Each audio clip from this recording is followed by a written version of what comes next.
So there I was, narrating another day at the Galactic Menagerie, which is exactly what it sounds like if you take a zoo, a maximum security prison, and a bureaucratic nightmare.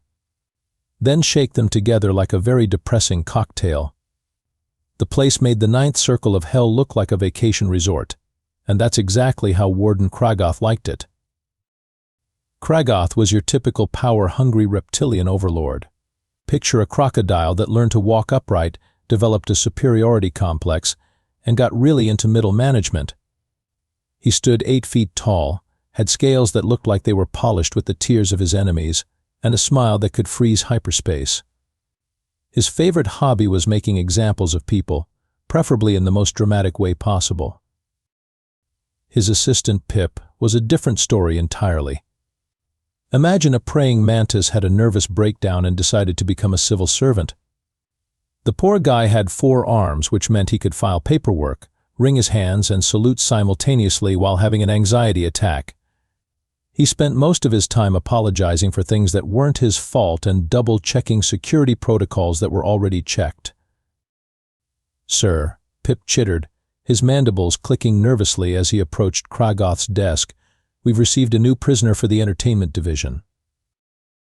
Kragoth's yellow eyes lit up like a kid on Christmas morning, if Christmas involved public executions and popcorn. "Excellent. What delicious criminal have the Universal Council sent us this time? A war criminal? A genocide architect? Someone who actually deserves to be here." Pip consulted his datapad, his antennae twitching with what could only be described as cosmic confusion.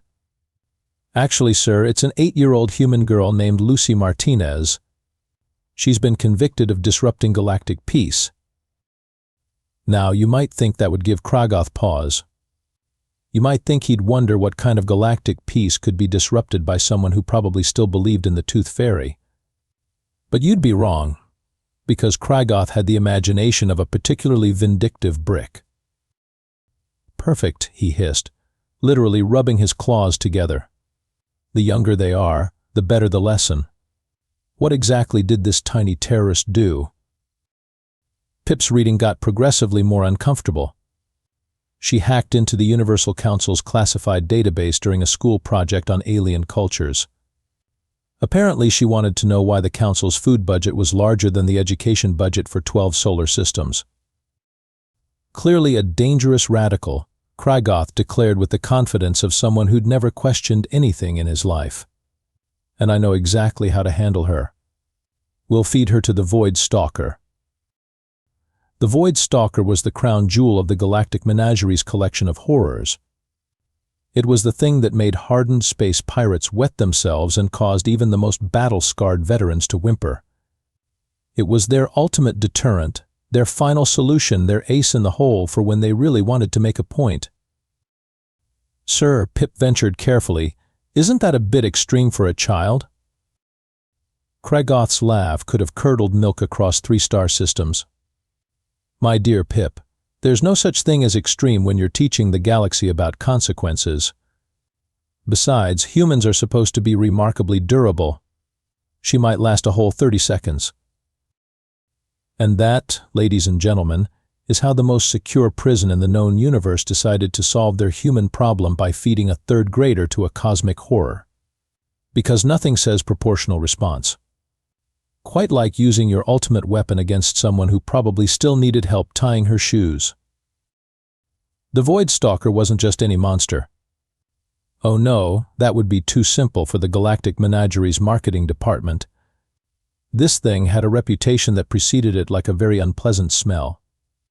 According to the official brochure, which I'm sure existed somewhere in the depths of bureaucratic hell, the Void Stalker had single-handedly devoured the entire civilization of Kepler 442 billion during their equivalent of a Sunday brunch. Commander Blux, who looked like a rhinoceros, had been hitting the steroids and decided to join the military, was more than happy to share the beast's greatest hits with anyone who'd listen. I've seen it tear through a battalion of Centauri shock troopers like they were made of tissue paper. He'd brag, his horn gleaming as he gestured dramatically. The screaming lasted for hours. Dr. Tentrick, the facility's so-called scientist, who resembled an octopus that had gotten into medical school through a clerical error, added his own embellishments. The creature's digestive acids can dissolve titanium alloy in under 3 minutes. I've run the calculations myself. He said this like he was discussing the weather, not the brutal dissolution of sentient beings. The other prisoners had their own horror stories. There was Gleep, a blob-like creature from the Andromeda sector, who swore the Void Stalker had eaten his entire extended family during a reunion. It started with my cousin Bloop. He'd whisper to anyone who'd listen, his gelatinous form quivering with remembered terror. By the time it was done, there wasn't even a tentacle left.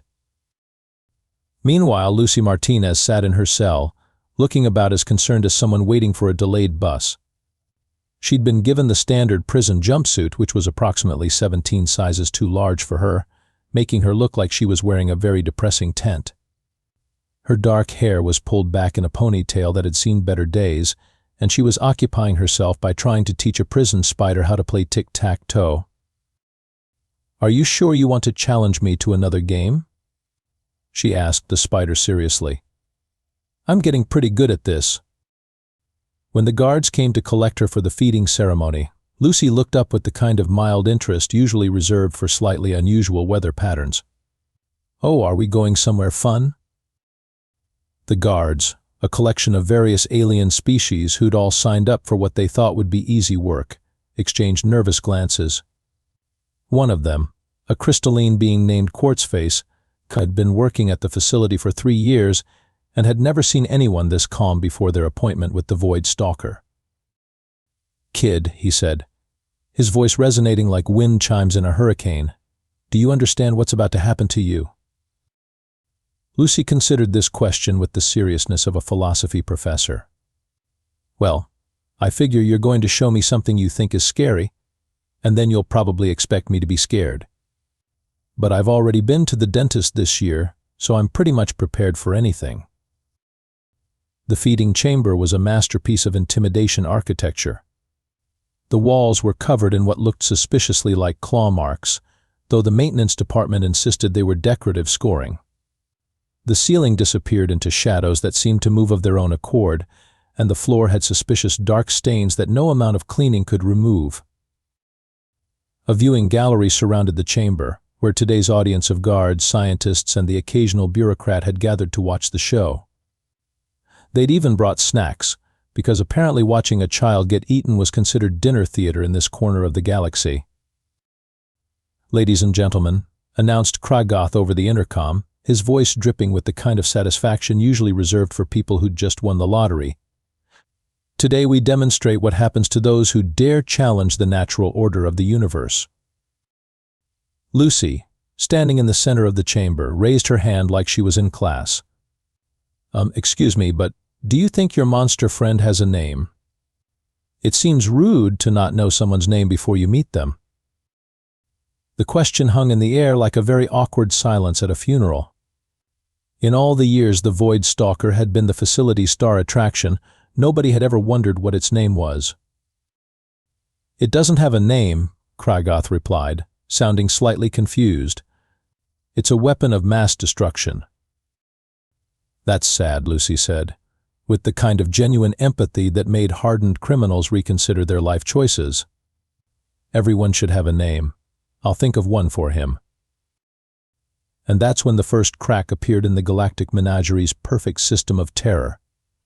Because Lucy Martinez, age 8, had just done something that thousands of prisoners, guards, and officials had never thought to do. She'd treated the facility's ultimate nightmare as if it might be a person. The betting pool in the viewing gallery was getting quite heated.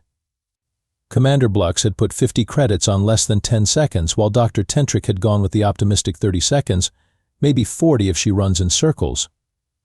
Even Pip had gotten in on the action, though he'd nervously wagered on "please let this be over quickly," because he was starting to have doubts about the whole enterprise.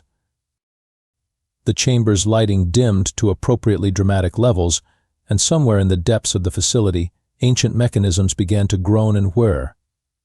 The Void Stalker's containment protocols were being lifted, and everyone could hear the sound of massive barriers sliding away into the darkness. "Here it comes," whispered Gleep. pressing his gelatinous face against the viewing window. Poor little human doesn't know what's about to hit her.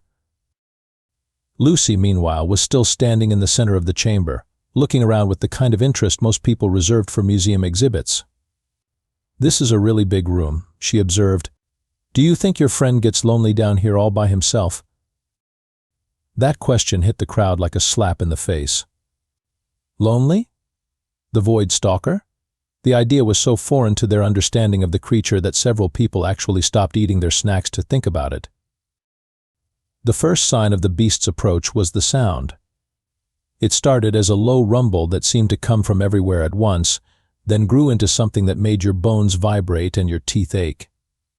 The air itself seemed to thicken with menace, and even the most hardened guards found themselves taking an involuntary step back from the windows. Then the shadows began to move. The Void Stalker emerged from the darkness like a nightmare-given form. It was massive, easily 20 feet tall, with a body that seemed to be composed of equal parts muscle, chitin, and bad intentions. Its skin was a deep, mottled purple that seemed to absorb light, and it was covered in bioluminescent patterns that pulsed with an hypnotic rhythm. Multiple eyes, each the size of a dinner plate, opened along its elongated head, and its mouth revealed rows of teeth that looked like they could bite through a small moon. But the most disturbing thing about the Void Stalker wasn't its size or its teeth or even the way it moved like liquid death. It was the tentacles.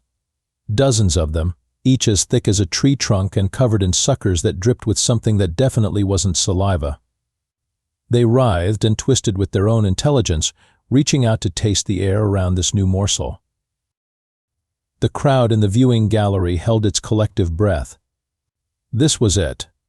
This was the moment when another example would be made, another lesson would be taught, and another prisoner would become a cautionary tale. Lucy looked up at the approaching monster and said, "Oh wow, you're like a really big octopus. Are you lonely in here?" The Void Stalker stopped. Not slowed down, not paused dramatically for effect, stopped, completely, like someone had just hit the universe's biggest pause button. 20 feet of cosmic horror stood there, all of its terrible eyes focused on this tiny human child who had just asked if it was lonely. The creature's tentacles, which had been reaching out to grab and tear and generally do unspeakable things, wavered in the air like they'd forgotten what they were supposed to be doing. "Are you okay?" Lucy asked, tilting her head with genuine concern. "You look sad. Do you want to be friends?" The silence in the viewing gallery was so complete you could have heard a pin drop in the next solar system. Commander Blux's jaw had dropped so far it was in danger of hitting the floor. Dr. Tentrick had forgotten to breathe. Even Pip had stopped twitching. The Void Stalker lowered its massive head until it was almost at Lucy's level. Its eyes, which had been glowing with predatory hunger, seemed to dim to something softer. Something almost curious. "I like your patterns," Lucy continued, apparently oblivious to the fact that she was having a casual conversation with the most feared creature in the galaxy. "They're really pretty. Do they change colors when you're happy?" And that's when the impossible happened. The Void Stalker's bioluminescent patterns began to shift, cycling through blues and greens and soft purples. The creature made a sound that was definitely not the roar of a cosmic predator. It was softer, almost questioning, like a very large cat trying to figure out if it wanted to be petted. "Oh, you do change colors." Lucy clapped her hands together with delight. "That's so cool. I wish I could do that. Do you like games? I know some really fun ones." The creature settled down onto what might charitably be called its haunches, bringing its massive head even closer to Lucy. One of its tentacles, moving with surprising gentleness, reached out and barely touched her shoulder. The sound that came from the Void Stalker then was something that would haunt the dreams of everyone in that viewing gallery for years to come. Not because it was terrifying, but because it was the exact opposite. The most feared creature in the known universe was purring. "See?" Lucy said, reaching out to pat what she apparently considered a perfectly normal tentacle. "I knew you just needed a friend." In the viewing gallery, Kragoth was making a sound like a deflating balloon. His perfect plan, his ultimate demonstration of power, his foolproof method of maintaining order, had just been defeated by an 8-year-old girl who thought his ultimate weapon was lonely.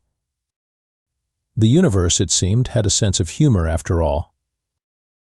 The transformation of the Void Stalker from cosmic horror to what appeared to be the galaxy's largest therapy animal was causing what could only be described as an existential crisis among the viewing audience.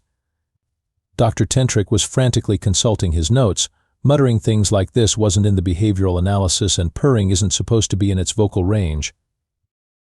Lucy, meanwhile, had somehow procured a small cup of water from somewhere and was using it to clean what she had decided was probably the creature's face. "There we go," she said, wiping away some of the more intimidating-looking grime. "That's much better. You have really pretty eyes, you know. All of them." The Void Stalker was leaning into her ministrations like a cat getting its chin scratched. Its tentacles had arranged themselves in what could only be described as a relaxed position, and the threatening glow from its bioluminescent patterns had shifted to something that looked remarkably like contentment. "What's your name?" Lucy asked, settling down cross-legged in front of the creature. "I can't keep calling you hey you or big friend. That's not polite." The creature made a series of sounds that definitely weren't in any known language database. They were complex, musical even, with harmonics that seemed to resonate in dimensions that probably didn't exist. Lucy said, considering this seriously. "That's a really pretty name, but I don't think I can pronounce it right.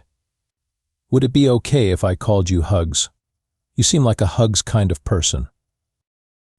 The newly christened Hugs apparently approved of this designation, because the purring got louder and several of its tentacles performed what could only be described as a happy wiggle. In the viewing gallery, the other prisoners were having their own revelations. Gleep was pressing his gelatinous form against the window, watching in fascination as the most terrifying creature in the facility was apparently enjoying its first friendship in who knows how long. "Hey," said a voice from the back of the crowd. It belonged to Zara, a purple-scaled humanoid who'd been imprisoned for the heinous crime of organizing a workers' union on a mining asteroid. "If that thing will listen to the kid, maybe we've been looking at this all wrong." Fort's face, the crystalline guard, was having his own moment of clarity. "In 3 years of working here, I've never seen anyone try to be nice to the prisoners. Not once." Meanwhile, Lucy was conducting what appeared to be a very serious conversation with Hugs about the living conditions in the facility. "So you're down here all by yourself most of the time?" she asked. "That's terrible. Don't you have any friends to play with?" Hugs made a sound that was unmistakably sad, and several of its tentacles gestured toward the walls of the chamber in a way that suggested this had been its world for a very long time. "Well, that's going to change," Lucy declared with the kind of determination that had probably gotten her into trouble with the Universal Council in the first place. "Everyone needs friends. And you know what? I bet there are lots of people here who could use a friend too." She stood up and looked directly at the viewing gallery, where dozens of guards, scientists, and bureaucrats were watching in various states of confusion and dawning horror. "Excuse me," she called out, her voice carrying clearly in the chamber's acoustics. "Why is my friend locked up down here all by himself?" The question hung in the air like an accusation. Because now that someone had actually asked it, the answer was uncomfortably complicated. Kragoth, who had been silent during this entire debacle, finally found his voice. "It's contained because it's dangerous," he said, though his usual confidence was notably absent. "But dangerous how?" Lucy asked, with the kind of logical persistence that made adults everywhere break out in cold sweats. "He seems really nice to me. Has anyone ever tried just talking to him?" The silence from the viewing gallery was answer enough.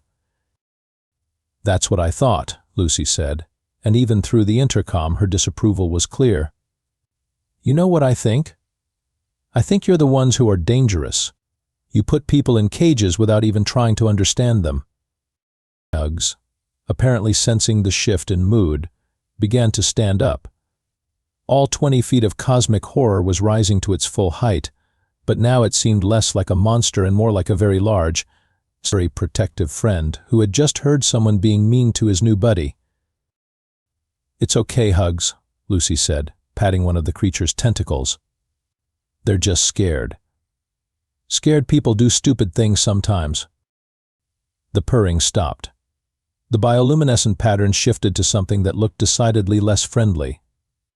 And for the first time since Lucy had entered the chamber, the Void Stalker looked like it was remembering exactly how it had earned its fearsome reputation. The difference was, now it had something to protect. "You know what?" Lucy said, looking around the chamber with the kind of systematic assessment that suggested she was forming a plan. "I think we need to fix this place. What do you think, Hugs? Want to help me make some improvements?" The creature's response was a sound that might have been agreement, or might have been the promise of very unpleasant things happening to anyone who tried to stop them. Either way, the viewing gallery was about to learn that there were worse things than having a monster in your basement. There was having a monster in your basement that had just made friends with someone who believed in treating people fairly. And Lucy Martinez, age 8, had very strong opinions about fairness. What happened next could only be described as the most polite revolution in galactic history. Lucy had apparently spent her brief tour of the facility making mental notes about security weaknesses, guard rotations, and what she called inefficient management practices. Combined with Hug's intimate knowledge of the facility's hidden passages and structural vulnerabilities, they made quite the team. "Okay, Hugs," Lucy said, consulting what appeared to be a hand-drawn map she'd somehow created. "I think we start with the detention levels. Everyone deserves to know they have options." The creature responded with what sounded like agreement, though its bioluminescent patterns were now cycling through colors that hadn't been seen since its more aggressive days. The difference was, now those patterns seemed to be asking which way should we go, instead of which way should we destroy. The first indication that something was wrong came when the facility's alarm system began playing what sounded like a very confused electronic song. This was because Lucy had somehow accessed the central computer and changed all the alert signals to what she considered more pleasant sounds. "Attention all personnel," came Lucy's voice over the intercom, though how she'd gained access to the communication system was a mystery that would baffle the facility's tech department for years. "This is Lucy Martinez, and I'm here to announce some policy changes. First, nobody is allowed to be mean to anybody else anymore. Second, everyone gets proper food that doesn't look like it was scraped off a spaceship hull.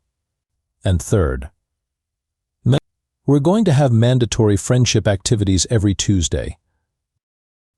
In the control room, Krygoth was frantically pressing buttons that were apparently no longer under his control. "How is she doing this?" he roared. "She's 8 years old." Pip, who had been quietly watching the monitors, cleared his throat nervously. "Sir, according to her file, she hacked into the Universal Council's database. I think we may have underestimated her technical capabilities." The monitors showed Lucy and Hugs moving through the facility with the kind of efficiency that suggested they'd been planning this for weeks instead of hours. The creature's tentacles were delicately manipulating security panels while Lucy provided what appeared to be technical guidance and moral support. "Good job, Hugs," she could be heard saying. "You're really good at this. I bet you're smart enough to run this whole place better than these people do." The first cell block was liberated within minutes. The prisoners, most of whom had been incarcerated for crimes like disrupting economic stability, organizing food distribution, and threatening social order, asking uncomfortable questions about government spending, emerged to find an 8-year-old human girl and a reformed cosmic horror offering them juice boxes and encouraging them to think about what they'd like to do with their lives. Zara, the purple-scaled union organizer, was the first to join what was rapidly becoming less of a prison break and more of a community organizing meeting. "Kid," she said, "I like your style. What's the plan?" "Well," Lucy said, consulting her hand-drawn map again, "I think we need to help everyone who wants to leave get out, and then we need to fix this place so it's not so horrible. Hugs has been showing me around, and there are a lot of problems with the management structure here. Hugs contributed what sounded like agreement, though his version of agreement involved demonstrating his ability to tear through titanium security doors like they were made of tissue paper. The liberation of the facility proceeded with the kind of systematic efficiency that would have made military strategists weep with envy. Lucy had apparently spent her time in custody conducting a comprehensive analysis of the prison's weaknesses, while Hugs provided the muscle and local knowledge needed to exploit them. Commander Blux, who had been coordinating the facility's defense, found himself cornered in a maintenance corridor by a group of former prisoners led by a small human child who was asking very pointed questions about his role in the facility's operations. "So you're the one who's been training the guards to be mean to people?" Lucy asked, with the kind of disappointed tone usually reserved for people who'd let down their parents. "I'm a military officer," Blux protested. "I was following orders." "That's what bad people always say," Lucy replied, with the devastating logic of someone who hadn't yet learned that the universe was supposed to be complicated. "My teacher says that's never a good excuse for hurting people." Hugs, looming behind Lucy like a very large, very protective shadow, made a sound that suggested he had some opinions about people who followed orders to hurt others. Dr. Tentrick's laboratory was the next stop on their tour of liberation. The so-called scientist had been conducting behavioral studies on the prisoners, which mostly involved making them uncomfortable and taking notes about their reactions.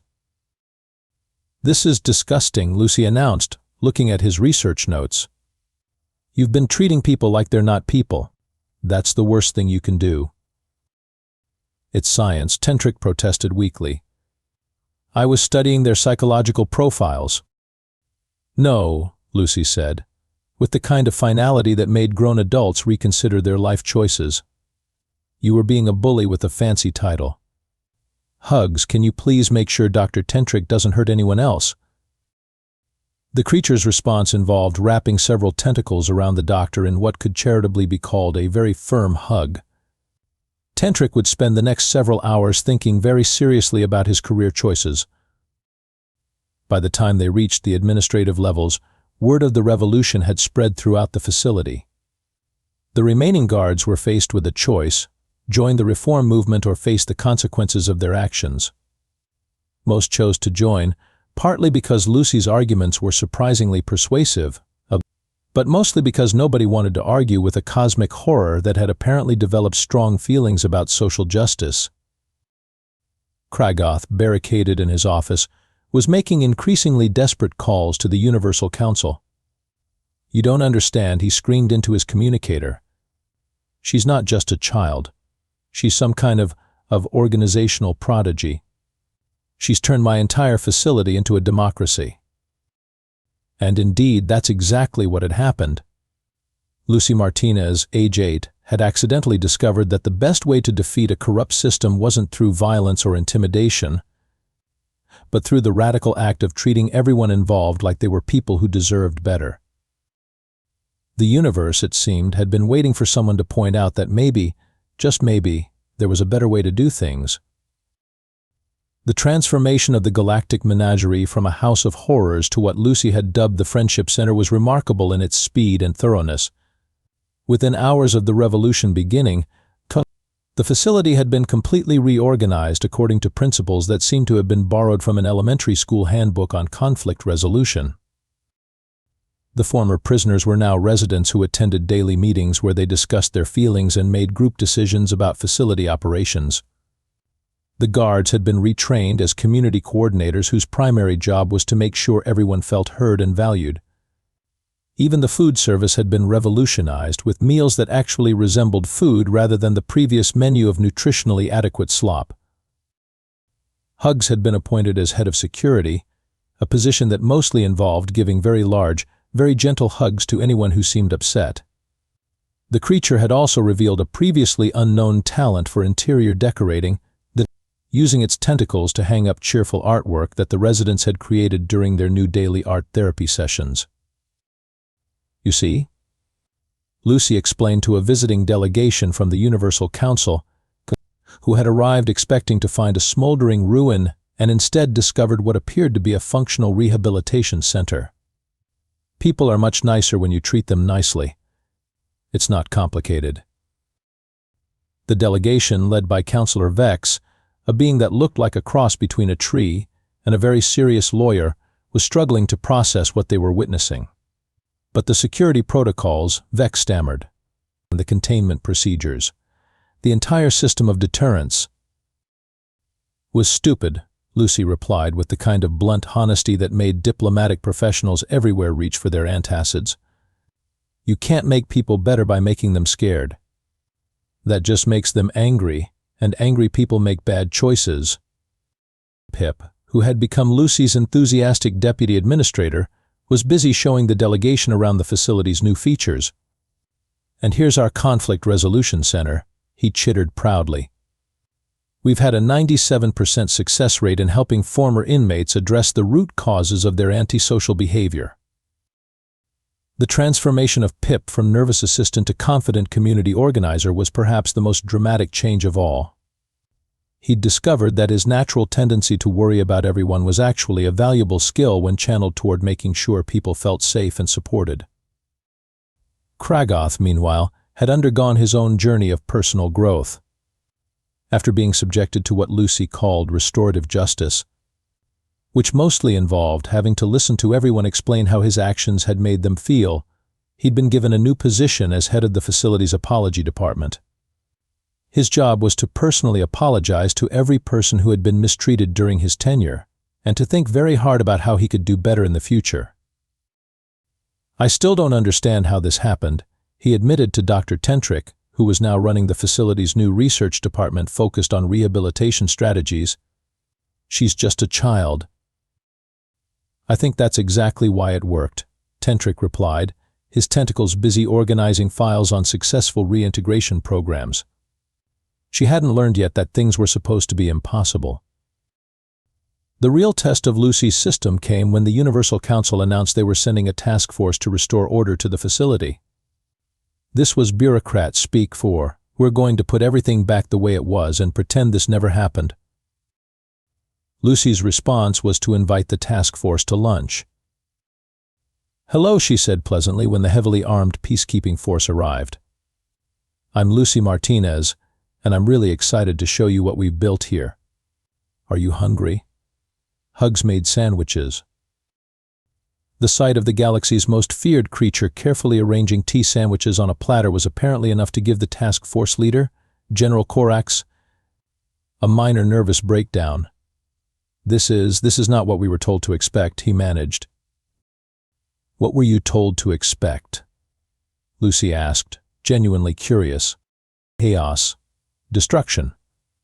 A complete breakdown of law and order. Lucy looked around the facility's main hall, where former prisoners were engaged in activities like group therapy, vocational training, and what appeared to be a very competitive game of interdimensional chess. Does this look like chaos to you? It didn't. It looked like a functioning community where people were taking care of each other and working together to solve problems. It looked like everything the Universal Council claimed to want but had never actually tried to achieve.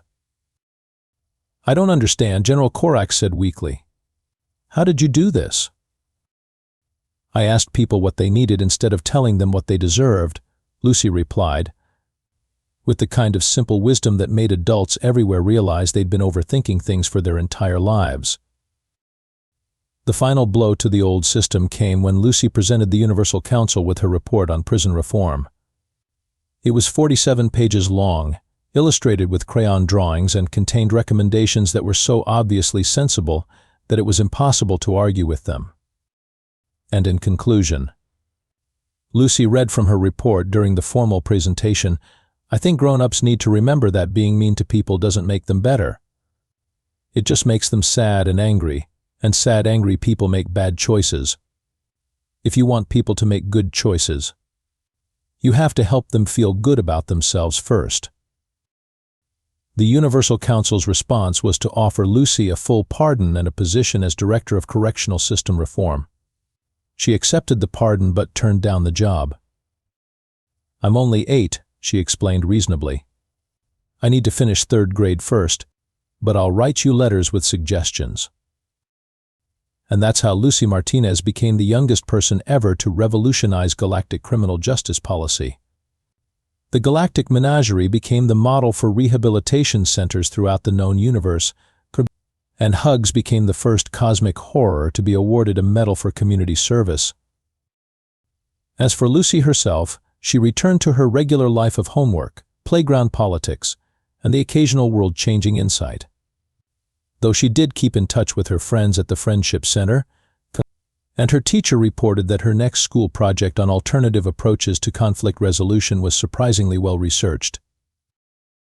Because sometimes the most dangerous thing in the universe isn't a weapon or a monster, or even a corrupt system. Sometimes it's a child who hasn't learned yet that things can't be better, and who's willing to prove that maybe, just maybe, they can be.